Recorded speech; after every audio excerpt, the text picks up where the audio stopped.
Official trailer Sri Asih sudah dirilis, berdurasi 2 menit lebih, dan trailer tersebut berisi banyak banget informasi yang sangat padat. Kita punya banyak detail yang menarik untuk kita bahas. Jadi nyets, let's talk about it.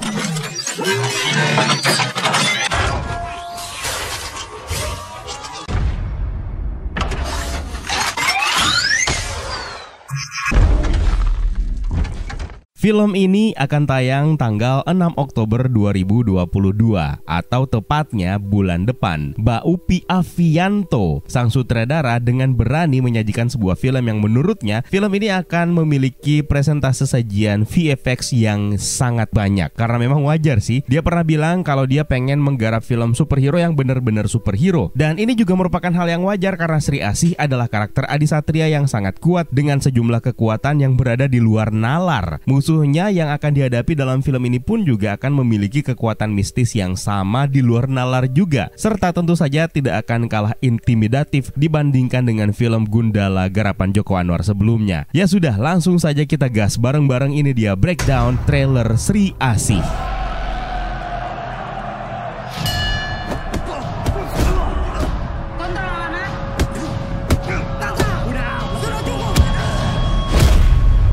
Trailer ini dibuka dengan memperkenalkan karakter utama kita di filmnya nanti, dan akhirnya terkonfirmasi kalau Pevita Pierce akan memerankan karakter Alana. Seperti yang kita tahu, Sri Asih itu kan merupakan titisan Dewi Asih yang telah menitis di setiap generasi, dan sejauh ini ada 3 titisan yang paling terkenal. Yang pertama adalah dari Jagat Pusaka, yaitu Nani Wijaya. Yang kedua adalah Rengganis, dan yang ketiga adalah Alana. Mereka berasal dari Jagat Revolusi, dan dalam beberapa kesempatan Mbak Upi, sang sutradara, mengungkap bahwa dia mengadaptasi spirit Sri Asih dari komik, dan dalam film ini akan ada tribute to Bapak R.A. Kosasih. 2 penjelasan yang sebenarnya sama tapi bisa saja bermaksud sebagai pembeda. Spirit yang dimaksud oleh Mbak Upi Avianto kemungkinan adalah spirit dari Sri Asih dalam komik Jagat Revolusi, sementara kalimat tribute untuk Bapak R.A. Kosasih kemungkinan adalah untuk Nani Wijaya yang merupakan karakter asli ciptaan beliau. Alana dalam komik ini kemungkinan merupakan penggabungan dari karakter Rengganis dan Alana dalam komik, karena meskipun menyandang nama yang sama, namun latar belakang Alana jauh berbeda dari komik. Di komik, Alana diceritakan sebagai gadis remaja yang masih bersekolah, sementara di trailer terungkap usianya jauh lebih dewasa. Rengganis dalam komik memang lebih dewasa daripada Alana. Petunjuk lainnya adalah gaya rambutnya sebagai fighter MMA. Di sini dikepang. Rambut kepang seperti ini juga sangat akrab dengan gaya rambut Ganis. Alana yang bertarung di atas ring sebagai fighter, style combatnya juga terlihat sangat mirip dengan Ganis dalam komik. Itulah sebabnya saya menyimpulkan bahwa Alana dalam Jagat Sinema Bumi Langit merupakan penggabungan karakter Ganis dan Alana dari komik. Sementara untuk Nani Wijaya sendiri, saya yakin akan dihadirkan sebagai wujud lain dan merupakan sebuah tribute untuk Bapak R.A. Kosasih. Selain ada beberapa tribute lainnya yang juga diterapkan oleh Mbak Upi Avianto dalam film ini, seperti pemilihan nama Ibu Christine Hakim yang akan memerankan karakter Eyang Mariani. Ini juga merupakan sebuah tribute untuk film Sri Asih terdahulu. Seperti yang sudah kita tahu sama-sama, Sri Asih sebenarnya dulu pernah difilmkan. Bahkan filmnya digarap tidak lama setelah komiknya diterbitkan. Pemeran karakter Sri Asih dalam film tersebut adalah Nini Mariani. Lalu kita berkenalan juga untuk pertama kali secara terang-terangan dengan karakter yang diperankan oleh Randy Pangalila, yaitu Mateo. Mateo ini adalah seorang anak pengusaha yang kaya raya dan haus akan kekuasaan. Mateo digambarkan sebagai anak muda yang manja, dan dia sepertinya memiliki ketertarikan dengan mixed martial art. Ada sejumlah fans yang memilih cast ini untuk memerankan karakter Matutu. Apakah akan kejadian? Nah, Mateo di sini bisa kita lihat memiliki sejumlah tato di lengannya. Tapi sayangnya tato itu bukan bergambar macan atau binatang sejenisnya, melainkan lebih mirip seperti burung hantu. Di bagian lain lengannya juga terdapat tato lain, tapi nggak begitu jelas kelihatan. So, detail ini tidak bisa langsung kita jadikan sebagai acuan, kecuali detail ini justru mengarah kepada nama kelompok mafia yang dipimpin oleh bapaknya yang bernama Prayogo, yang diperankan oleh Surya Saputra. Tapi ini tidak akan menghentikan kita untuk bercocokologi. Nama Mateo sendiri sebenarnya cukup unik karena bisa dicocokologikan dengan Matutu. Tatonya bergambar burung hantu, sehingga mungkin saja dia digelari oleh teman-temannya sebagai petarung burung hantu. Mateo si burung hantu, kalau disingkat menjadi Matutu. Anggap saja untuk senang-senang ya. Sekarang kecocokan lainnya dari komik. Matutu ini bekerja untuk komplotan sindikat yang dibayar untuk menghentikan Sri Asih, baik itu di Jagat Pusaka maupun di Jagat Revolusi. Ganis sendiri menghadapi perusahaan perusahaan tambang Gas Co yang mempekerjakan Matutu untuk memuluskan rencana jahat mereka untuk mengeksploitasi alam di Kuala Kapuas. Maka bisa jadi dalam film ini Mateo memang akan memainkan peran Matutu tersebut. Apalagi dia justru dijadikan jauh lebih dekat dengan sindikat Prayogo, yaitu anaknya sendiri. Berikutnya adalah dua teman Sasana Alana yang diperankan oleh Fadly Faisal dan Nathaniel Geraldo, dan di sini juga ada Sarita Hamzah yang diperankan oleh Jenny Zhang. Sarita sendiri diceritakan melalui sinopsis merupakan ibu angkatnya Alana yang kaya raya dan mengadopsi Alana pada saat Alana kecil terpisah dari orang tuanya pada saat kejadian letusan gunung berapi. Tapi lihat detailnya jauh lebih dalam. Di awal trailer ini, Alana bertarung dengan Mateo di sebuah fighting arena di ring heksagon yang diawasi oleh dua rekannya. Sementara di bagian Sarita, sepertinya sudah menjadi pertarungan yang jauh lebih besar. Selain karena ada crowd yang lebih ramai di bagian belakangnya, Sarita juga memegangi tali ring tinju, bukan chamber heksagon seperti di fighting arena tersebut. Maka bisa disimpulkan ini berada di dua lokasi yang berbeda. Nah, persaingan antara Alana dan Mateo kemungkinan akan terus berlanjut serta menjadi bagian dari usaha Alana untuk menguasai dan mengendalikan energi jahat dalam dirinya. Sementara itu ketika Alana kehilangan kendali menghajar Mateo habis-habisan, menjadi callback aksi The Batman menghajar komplotan mafia berias badut dalam film The Batman. Kesamaannya, The Batman dan Sri Asih sama-sama disibukkan dengan mafia dan kriminal. Jika kamu membiarkan kemarahan menguasai diri kamu, maka suatu hari dia akan menghancurkan diri kamu. Beralih ke scene berikutnya, kita mulai mendengar sebuah lagu yang dibawakan oleh Muse yang berjudul Feeling Good. Saya yakin pemilihan lagu ini bukan hanya untuk tujuan keren-kerenan, tapi memiliki makna di baliknya. Mbak Upi sendiri memang diketahui sangat ngefans sama Muse. Dan lagu ini merupakan salah satu lagu coveran oleh Muse yang paling populer, di mana lagu ini sebenarnya menceritakan tentang bagaimana upaya seseorang untuk menyingkirkan masa lalu dan berpikir untuk menjalani hidup yang baru. Dan pada dasarnya hal tersebut dilakukan untuk sesuatu hal yang positif. Seperti yang sudah kita lihat di sepanjang trailer ini, sepertinya menceritakan sebuah kehidupan yang baru yang akan dijalani oleh Alana sebagai Sri Asih. Dan bahkan di satu sisi, di dark side-nya atau di sisi gelapnya, kita diperlihatkan upaya seorang Prayogo untuk memuluskan semua niat dan tujuan jahatnya untuk kepentingannya sendiri. Dan bahkan ada entitas jahat yang berusaha untuk menguasai dunia. Sekarang ayo kita cocokkan dengan liriknya. Birds flying high, you know how I feel. Sun in the sky, you know how I feel. Meskipun memiliki arti kiasan, namun lirik ini sepertinya menjelaskan mengenai sesuatu entitas. Burung sebenarnya sangat erat kiasannya untuk sebuah kesetiaan. Sementara matahari sangat erat kaitannya dengan simbol kehidupan sebagai penanda dimulainya dan diakhirinya hari. Kesetiaan dan kehidupan tentu saja akan sangat erat kaitannya dengan cerita utama kita. Dalam komik, Alana, Ganis maupun Nani Wijaya adalah sosok terpilih yang menjadi titisan Dewi Api. Bayangkan jika orang jahat yang tidak memiliki kesetiaan yang terpilih menjadi titisan Dewi Asih, maka kehidupan akan terancam. Tapi nyatanya di sisi lain, Alana justru selalu diganggu dengan pengaruh jahat yang terefleksi dari bola matanya, dan salah satunya ketika dia sedang sparring dengan Sarita. Artinya di sini Alana sedang melihat entitas jahat tersebut berupa api yang selalu menghampirinya. Nah, balik lagi ke komiknya, seperti yang sudah kita pernah jelaskan, Alana dalam komik punya kemampuan untuk melihat makhluk halus yang selalu membuatnya ketakutan. Sepertinya ini adalah kemampuan bawaan di mana di masa kecil Alana juga sering diganggu oleh entitas jahat seperti yang pernah terlihat di teaser. Kalau dilihat dari sinopsisnya lagi, Alana ini terpisah dari kedua orang tuanya ketika terjadi letusan gunung berapi, yang berarti orang tuanya bisa saja ada di antara rombongan wisatawan yang kita lihat datang di teaser sebelumnya. Dan lagi-lagi saya tidak yakin sosok wanita dengan baju motif polkadot itu adalah ibunya Alana, melainkan hanya sebagai Easter eggs dan penghormatan atau tribute untuk Bapak Era Kosasih dan Nani Wijaya tentunya. Dari kejadian tersebut Alana selamat, namun sepertinya dia sudah melihat tanda-tanda letusan gunung berapi melalui kemampuannya dengan melihat makhluk halus yang berada di daerah wisata tersebut, dan sampai akhirnya ketika dewasa dia terus menjadi incaran entitas jahat ini.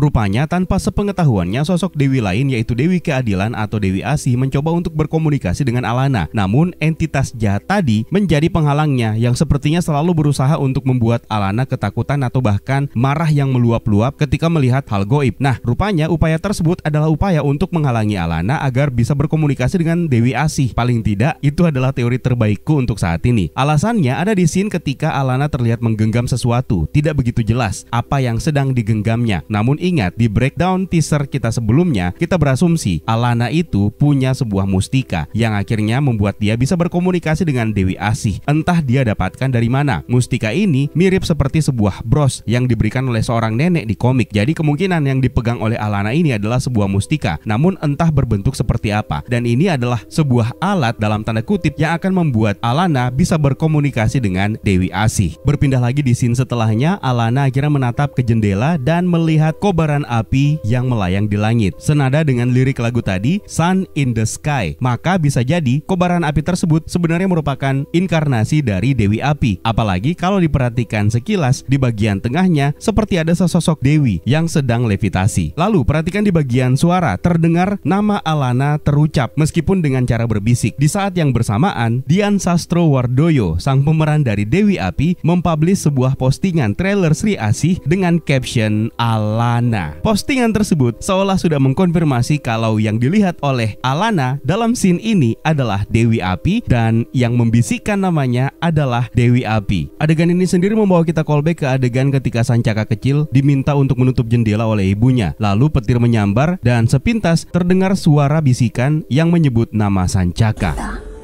akan kalahkan dia. Populasi manusia di bumi ini sudah semakin banyak. Apakah itu adil? Kita harus berbagi dengan orang-orang miskin.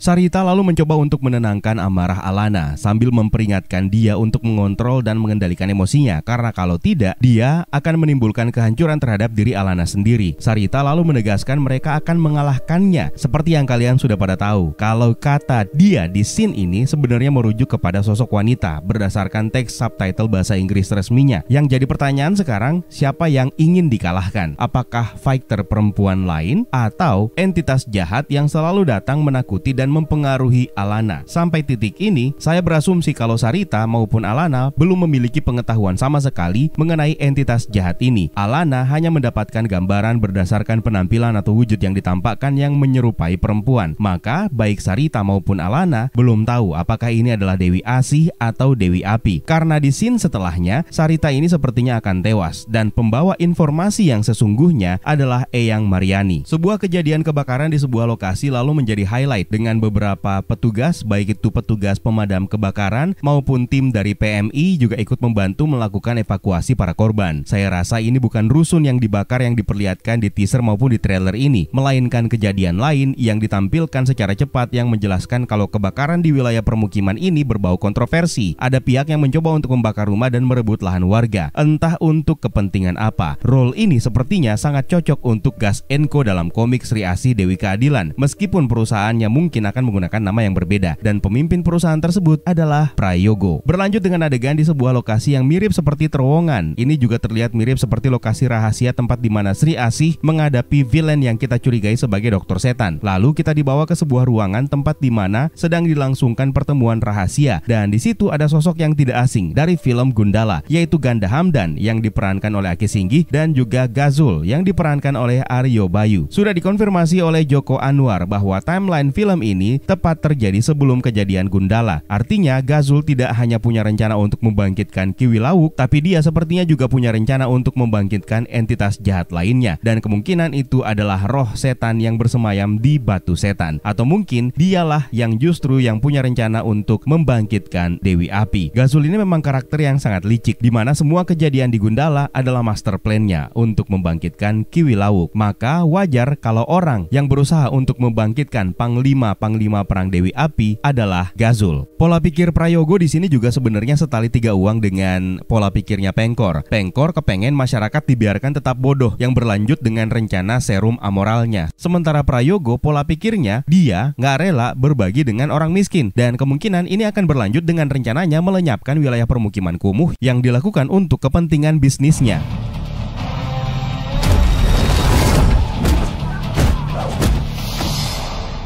Berlanjut lagi kita ke adegan kerusuhan di sebuah rusun. Jelas di rusun ini terjadi chaos, penjarahan, dan pembakaran. Lalu kita diperkenalkan dengan sosok pria yang bernama Tangguh yang diperankan oleh Jeffrey Nicole. Tangguh ini diceritakan sebagai seorang jurnalis investigasi yang sedang melakukan investigasi terkait sebuah kasus di rusun. Dengan keberadaan dia di scene ini, maka jelas sebelum kasus kerusuhan ini ada kasus lain yang telah terjadi dan viral. Tangguh ditemani oleh Renjana yang diperankan oleh Faradina Mufti. Renjana ini diceritakan sebagai penghuni rusun tersebut yang membantu Tangguh untuk menjalankan misi investigasinya. Seperti yang sudah kita tahu, Tangguh ini dalam komik adalah Sembrani. Pembahasan mengenai Sembrani bisa kalian cek di video kita terdahulu. Sementara untuk karakter yang bernama Renjana sebenarnya merupakan adaptasi dari komik langsung. Renjana adalah pacar dari Imaji alias Maza setelah Kanigara. Jadi mungkin saja di titik ini Renjana belum kenal sama Imaji, atau bahkan bisa jadi juga dia malah sudah berpacaran dengan Imaji. Mereka di rusun malah dikepung oleh kawanan bersenjata. Kemungkinan ini merupakan pasukan militer yang ditugaskan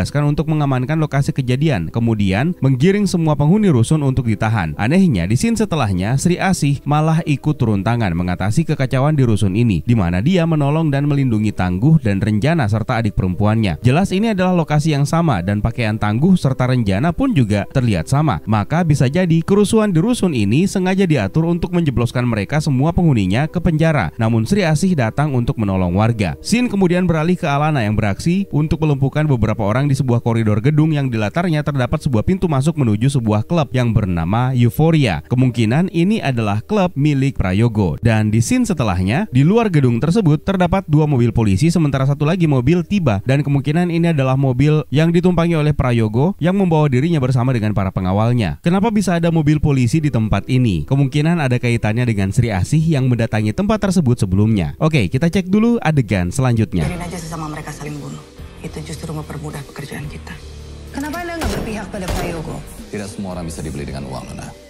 Mereka itu sekumpulan kecoa yang harus dibasmi. Kedatangan Prayogo di klub ini diiringi dengan sulih suara seorang wanita yang mengatakan biarkan saja mereka saling bunuh. Itu akan memudahkan pekerjaan kita. Identitas pemilik suara ini masih menjadi misteri. Namun kalau didengar-dengar malah terdengar mirip seperti suaranya Sarita. Tapi kok sepertinya dia terlibat sebuah konspirasi ya. Nanti kita akan coba simpulkan setelah beberapa adegan setelahnya. Nah, yang dimaksud mereka saling bunuh di sini sepertinya adalah kubu Prayogo. Yang di scene setelahnya di dalam klub atau Prayogo menodongkan pistolnya ke pengawalnya yang bernama Jagau yang diperankan oleh Revaldo. Sebelumnya Jagau ini dijelaskan kalau dia merupakan tangan kanan sekaligus menjadi fixer Prayogo dan sering ditugaskan untuk menjadi bodyguardnya Matteo. Namun entah apa yang membuat Prayogo malah marah besar kepada Jagau sampai menodongkan pistolnya. Di sini sepertinya Prayogo hanya menggertak Jagau dengan menembakkan pistolnya di sisi kiri dan kanan kepala Jagau. Kita lalu berkenalan dengan karakter yang dimainkan oleh Reza Rahadian. Dia adalah seorang petugas polisi dan namanya bisa kita temukan melalui ID cardnya. Lantas Alana menanyakan kenapa Jatmiko ini tidak berpihak kepada Prayogo. Baris kalimat pertanyaan ini sebenarnya sudah menyiratkan kalau di sini Prayogo punya imunitas hukum yang membuat polisi selalu berpihak kepada dirinya. Artinya adegan pasukan militer di rusun sebelumnya bisa dicurigai sebagai pasukan militer suruhan Prayogo untuk menangkapi semua warga rusun. Di scene ini Alana terlihat ditemani oleh 2 rekan cowok, yang satunya adalah Tangguh dan yang satunya lagi adalah Kala yang diperankan oleh Dimas Anggara. Kala ini diceritakan merupakan anak dari Eyang Mariani, pemimpin Jaga Bumi. Nanti kita akan jelaskan. Nama Kala sendiri terdengar tidak asing karena ini merupakan salah satu judul film Joko Anwar yang keren untuk kalian ikuti. Ada beberapa keunikan dari film tersebut yang bisa dikaitkan dengan film Sri Asih. Fakta pertama, film tersebut berlatar sekitar tahun 1950-an. Diawali dengan penyelidikan sebuah kasus pembakaran 5 orang. Sri Asih adalah karakter komik yang pertama kali diperkenalkan pada tahun 1954. Di tahun yang sama pula ceritanya difilmkan. Nah, film ini juga ada aspek investigasinya dan juga berkaitan dengan pembakaran. Tokoh utamanya adalah seorang jurnalis yang bernama Janus. Dalam film Sri Asih, Tangguh berperan sebagai seorang jurnalis investigator juga. Lalu dalam film Kala terdapat sebuah tembang yang sangat misterius, dan dalam film ini juga terdapat tembang misterius yang jauh lebih mistis. Dan yang paling menarik, melalui film ini pertama kali disebutkan wilayah yang bernama Tenggara. Dalam film Sang Gundala, Ibu Sancaka, dan Awang pergi menuju Tenggara. Dan yang terakhir adalah plot twistnya yang menetapkan sang polisi sebagai Ratu Adil sesuai ramalan Jayabaya. Di film ini, Reza Rahadian menjadi petugas polisi yang bernama Jatmiko yang melakukan investigasi juga. Nah, apakah mungkin Jatmiko ini diatur sebagai plot twist di ending juga? Kemungkinannya sangat besar karena dalam komik ada sosok militer yang bernama Raga yang kemudian menjadi wadah roh setan dalam batu setan yang memberinya kekuatan lalu menjadi dokter setan. Meskipun dokter setan ini sebenarnya adalah musuhnya Godam. Ini sama halnya juga dengan Dewi Api yang justru adalah musuhnya Nusantara. Kita lalu beralih ke pertemuan di kediaman Prayogo yang dihadiri oleh banyak tamu undangan, dan yang menyita perhatian tentu saja adalah dua orang yang tidak ikut bersulang menyambut Prayogo. Kemungkinan mereka adalah Mateo dan wanita satunya lagi adalah karakter yang mirip seperti Vanessa Priscilla. Vanessa sendiri sudah ditetapkan akan memerankan karakter Cempaka. Tapi adegan tambahan lain membuktikan sepertinya dalam pesta topeng ini juga ada Ganda Hamdan dan Gazul ikutan bergabung. Bagaimana kalau saya menolak?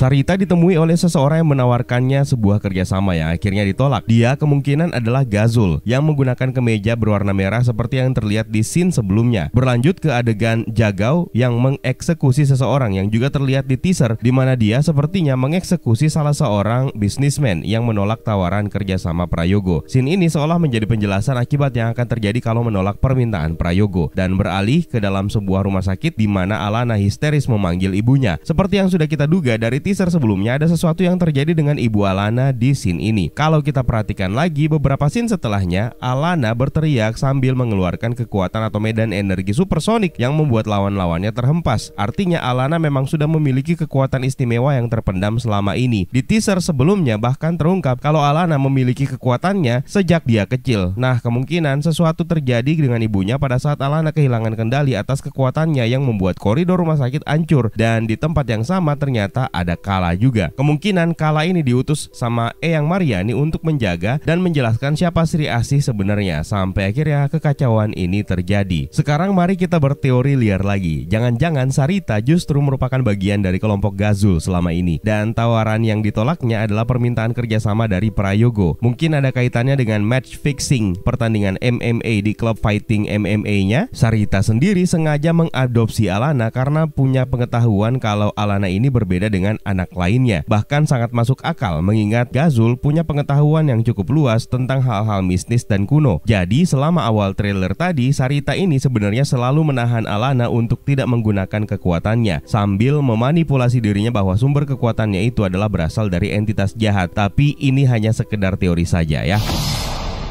Siapa perempuan ini sebenarnya? Apa yang udah gue lakuin?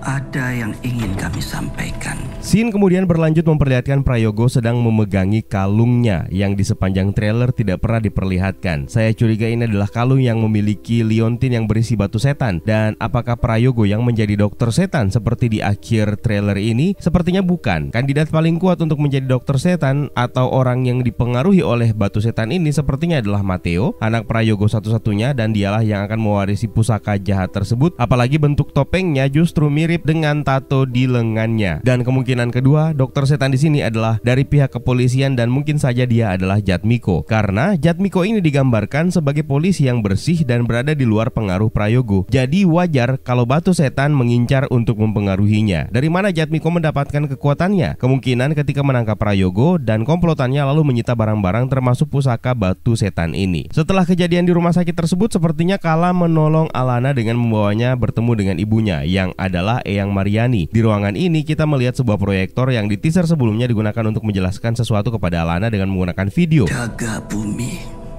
itu nama kelompok kami yang mencatat, yang terus menelusuri dan menjaga garis keturunan Dewi Asih.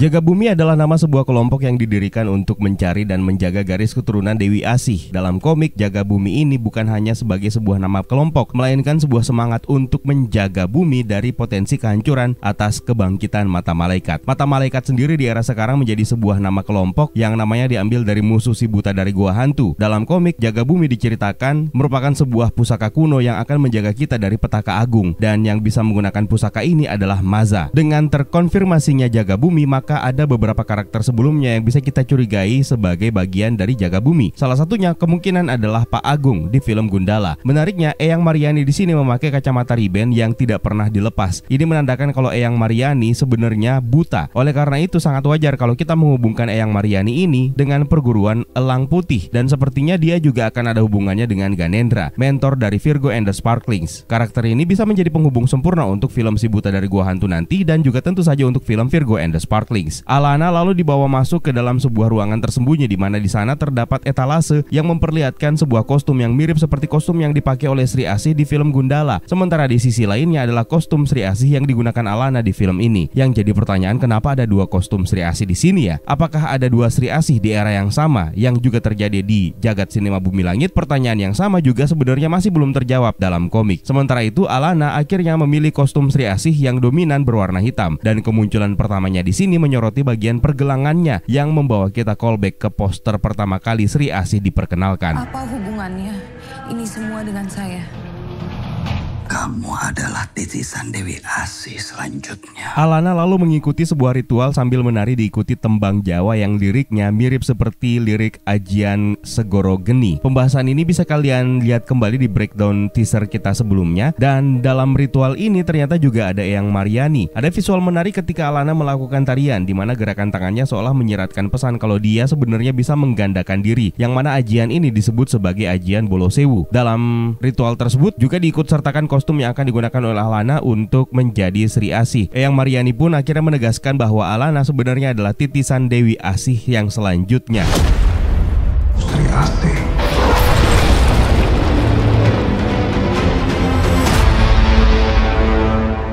Ada detail menarik juga sebenarnya dari motif kostum Sri Asih di sini. Detail ini ternyata juga disadari oleh Jafar dari nonton dulu, yang mana motifnya sangat mirip dengan motif kostum sebuah roh alam yang bernama Banua di komik Sri Asih Dewi Keadilan. Lagi-lagi ini merupakan salah satu aspek dari Sri Asih Ganis yang dipakai di film ini. Sri Asih akhirnya beraksi untuk melawan beberapa komplotan penjahat di beberapa lokasi secara cepat yang disajikan secara bergantian, dimulai dari markas Prayogo, di sebuah gudang di tempat Sri Asih melakukan superhero landing, dan salah satunya lagi adalah di sebuah dermaga kontainer. Untuk ukuran perempuan, lo lumayan.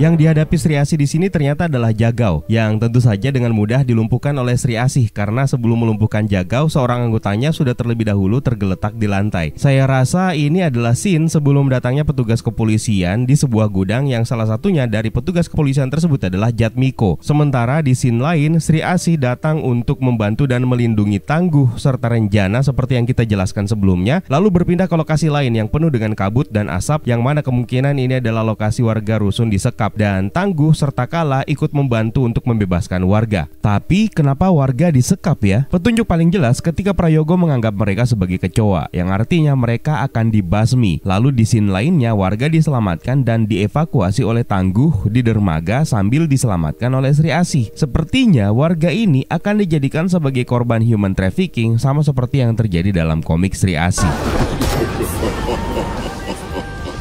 Ada yang membangkitkan Panglima Dewi Api. Dialah roh setan itu. Masih di markas Prayogo, Kala sedang berjibaku menghadapi salah satu pengawal Prayogo. Detail menarik terdapat pada ornamen di bagian belakang yang menampilkan gunungan wayang. Correct me if I'm wrong ya. Gunungan wayang ini sebenarnya merupakan sebuah simbol atau penanda pergantian babak dalam pewayangan, yang berarti markas ini akan menandai pergantian era sesuai dengan keinginan Prayogo. Dan akhirnya sampailah kita kepada pertemuan Sri Asih dengan sosok yang menjadi wadah roh setan. Topengnya pun akhirnya terlihat dengan sangat jelas, berbentuk mirip seperti burung hantu memanjang ke bawah hampir menutupi bagian dada. Kalau memang benar, maka sosok Mateo layak untuk dicurigai sebagai wadah dari roh setan ini, karena dia memiliki tato yang gambarnya mirip seperti burung hantu. Yang lebih mendekati sebenarnya topeng ini lebih mirip seperti burung gagak dan mengingatkan kita terhadap Black Doctor atau masker burung gagak yang dipakai di masa lalu ketika wabah Black Death menyerang bumi. Asumsi ini juga ternyata disadari oleh Jagat First lewat postingan Twitternya. Dan ingat, tidak pernah disebut nama Dokter Setan dalam official trailer ini. Kita sebut Dokter Setan karena dalam komik Dokter Setan adalah salah satu wadah atau inang roh setan yang ada dalam batu setan. Pergerakannya tidak seperti manusia normal karena ada elemen asap atau kabut hitam yang menyelimutinya. Diikuti dengan suli suara Eyang Mariani yang mengatakan bahwa ada yang berusaha untuk membangkitkan Panglima-Panglima Dewi Api. Jadi bisa disimpulkan kalau roh setan ini sebenarnya termasuk salah satu dari Panglima Dewi Api. Dewi Api memiliki Panglima. Menarik untuk disambungkan dengan baris narasi Eyang Mariani di teaser sebelumnya. Ada kaum adik daya di masa lampau, baik dan jahat. Kita bisa kerucutkan bahwa kemungkinan Dewi Asih memiliki musuh bebuyutan di zaman dulu yang adalah Dewi Api. Dan mereka terlibat perseteruan hebat sampai Dewi Api harus kalah dan dikurung di sebuah gunung berapi. Kejadian ini mungkin saja berlangsung di era legenda seperti yang diceritakan dalam komik Jaga Bumi Jilid 1 yang mencoba untuk membangkitkan Panglima Dewi Api, dan bahkan Dewi Api sendiri kemungkinan adalah Gazul yang memanfaatkan Prayogo untuk memuluskan rencananya. Kalau polanya sama, berarti ada kekuatan Sri Asih yang dibutuhkan dan diincar oleh Gazul untuk membebaskan belenggu Dewi Api. Sama seperti kekuatan Gundala yang digunakan untuk memecahkan materi kaca yang membelenggu kepala Kiwilawuk. Saya curiga kekuatan Sri Asih yang diincar oleh Gazul adalah kekuatan teriakan supersoniknya yang memang tidak pernah di-reveal dalam komik. Roh jahat yang penuh dengan kebencian. Akhirnya seperti dugaan kita, terjadi bencana letusan gunung berapi yang menjadi daerah wisata dari teaser sebelumnya. Letusan ini menghasilkan wedus gembel yang mengejar warga yang berupaya untuk menyelamatkan diri. Wedus gembel atau gulungan kabut asap letusan gunung ini justru menjadi elemen utama dari sepanjang trailer. Nah, kemungkinan dari sinilah pertama kali roh setan terbebas dari belenggu, atau mungkin saja bongkahan batu setan termuntahkan dari letusan gunung ini. Sementara itu, dari balik jeruji, Kala dan Tangguh tertegun melihat sesuatu dengan dominasi pencahayaan dalam ruangan yang berubah menjadi warna merah. Apakah mungkin ada penampakan wujud setan dari batu setan di scene ini? Dan next clip.